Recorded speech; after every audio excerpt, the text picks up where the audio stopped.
Si tu cherches une histoire avec un univers immense entre fantasy, science-fiction et initiation, alors le tome 1 de Hirceus pourrait te plaire. Service presse que j'ai reçu, je remercie encore l'auteur Thomas André pour l'envoi. Pas mal de choses à dire sur cette lecture, donc on va entrer dans le vif du sujet tout de suite. Le récit s'ouvre sur Psyker et son père qui gravissent une montagne pour rejoindre les portes d'Iguandia. On comprend vite que c'est une cité secrète à l'écart du monde, où chaque élève vient découvrir son potentiel et se spécialiser dans un domaine bien précis. Psyker va très vite rencontrer des camarades, des professeurs semblant utiliser la magie, et alors vraiment j'ai ressenti plein d'inspiration à la lecture entre Harry Potter, My Hero Academia et même du Hunter x Hunter, autant pour la structure de l'école que pour les spécialisations, les mentors, les recruteurs. Ce que j'ai apprécié, contrairement à ce que je pensais au début, c'est que Psyker n'est pas l'élément central du récit, il y a plein d'autres personnages qui vont lui voler la vedette à un moment donné. Cette multiplicité des points de vue est bien faite, ça renforce les liens avec les personnages, ça donne aussi plus d'ampleur à l'univers. J'ai vraiment eu cette impression de ne pas lire une aventure individuelle mais tout un écosystème en mouvement, parce que aussi cette histoire va plus loin, son univers s'étend bien au-delà d'Iguandia.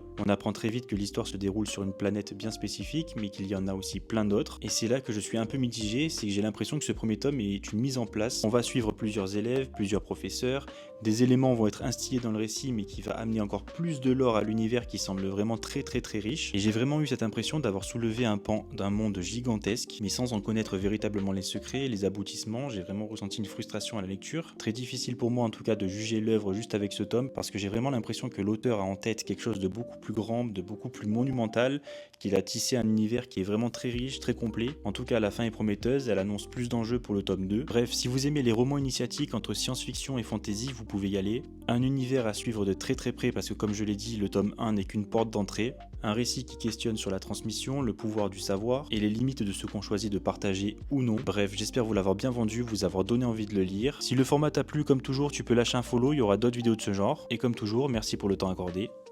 A plus.